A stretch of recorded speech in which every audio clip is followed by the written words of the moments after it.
Ibu serta saudara-saudariku yang dikasihi Tuhan. Hari ini gereja merayakan hari raya Pentakosta. Penta artinya 50.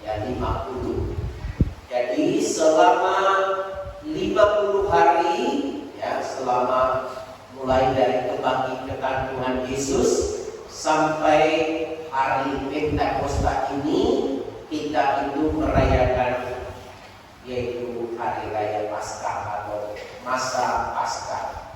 Jadi masa Paskah dalam liturgi gereja Katolik dilaksanakan selama 50 hari. Maka bisa dikatakan hari raya Pentakosta adalah mahkota perayaan Paskah. Nanti mulai minggu Senin, Selasa dan seterusnya itu sudah masuk masa biasa. Dengan warna liturgi itu biasanya masa biasa itu warna liturgi hijau. Selama masa Paskah kita warna liturgi yang kita pakai adalah putih.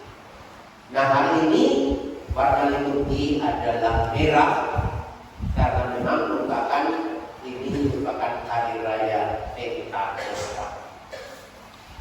Nah, ada beberapa makna yang bisa kita ambil dari hari raya Pentakosta ini. Yang pertama itu adalah ini adalah hari lahirnya gereja. Hari lahir gereja di mana pada saat itu jumlah mereka yang mendengarkan khotbah Petrus dan para rasul, mereka memberikan diri itu untuk dibaptis.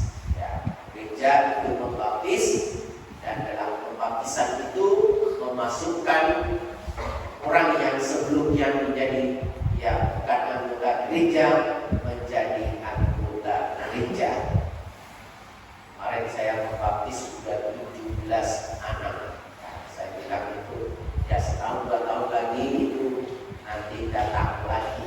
Itu berarti ada penambahan jumlah umat karena juga baptisan.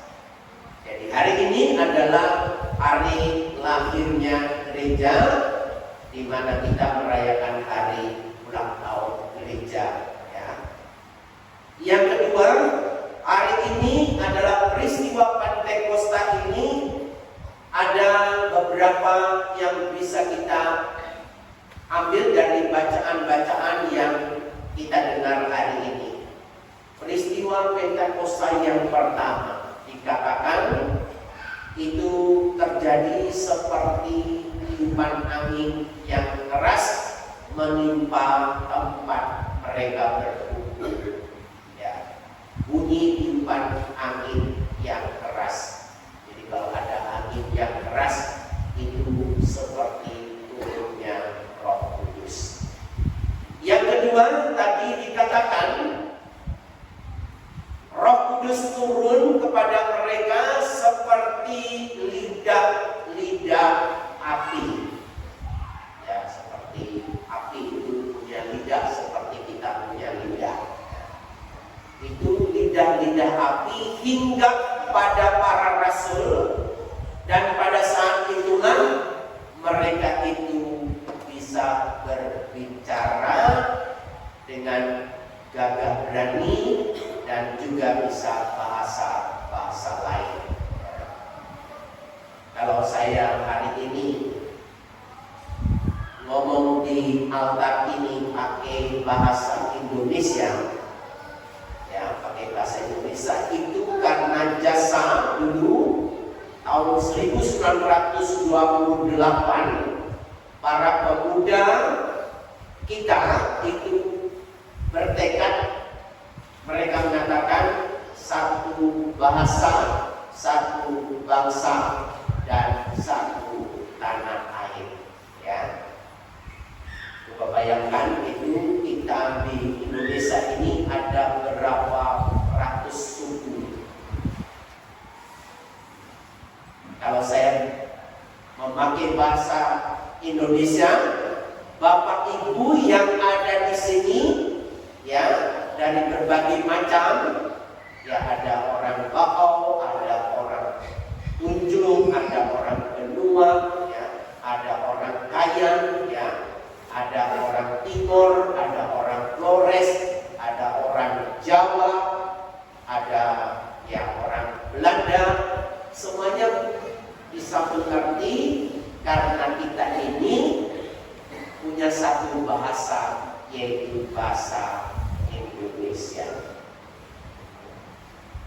Nah, bahasa roh itu dikatakan dia pakai bahasa Arab atau bahasa Ibrani, ditangkap oleh orang-orang yang hadir pada waktu itu.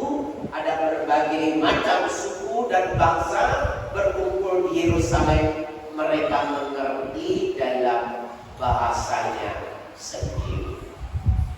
Nah, seperti itu bahasa roh, ya. Bukan seperti yang banyak dilakukan oleh macam-macam kelompok, ya. Itu kewes, ya. Sakramata, sakraminen, semata sakraminen, itu kan dia sendiri juga tidak tahu, ya kan, apa yang diomongkan itu, apalagi orang lain. Nah, itu bukan bahasa roh seperti ini. Itu akibat dari Roh Kudus yang turun. Mereka mengenal, mereka bisa berbahasa yang lain.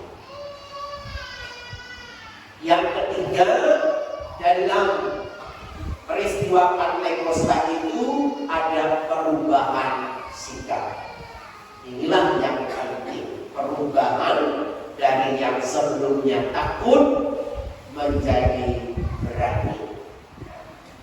Yang sebelumnya tidak bisa berbicara menjadi orang yang bisa berbicara dan berkhotbah. Yang sebelumnya hidup mereka itu loyo, itu hidupnya itu penuh dengan gairah dan sukacita.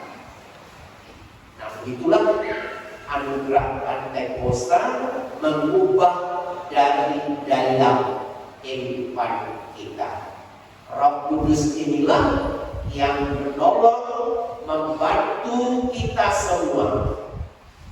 Kita sudah memohon 7 karunia Roh Kudus. Bagi yang kurang pintar, ya kita meminta itu agar roh pengertian. Yang kurang berhikmah, kita minta roh kebijaksanaan. Yang biasa-biasa saja itu banyak permasalahan, kita minta roh penasehat. Yang sebelumnya takut, ya kita meminta roh keberanian. Jadi Roh Kudus itulah yang menggerakkan, membuat kehidupan kita ini menjadi nyata, menjadi kehidupan yang penuh sukacita. Nah, buah roh itu adalah hidup dalam kasih, dalam cinta. Nah, jadi kalau kalian saling mengasihi, saling mencintai, itulah buah Roh Kudus. Ya. Semoga perayaan hari ini membantu kita untuk mengingatkan kembali akan tugas dan perutusan kita. Kita setelah menerima Roh Kudus ini juga dibantu untuk berani mewartakan Kristus yang bangkit, berani mewartakan akan Allah yang berkarya dalam kehidupan kita. Semoga Tuhan membantu kita.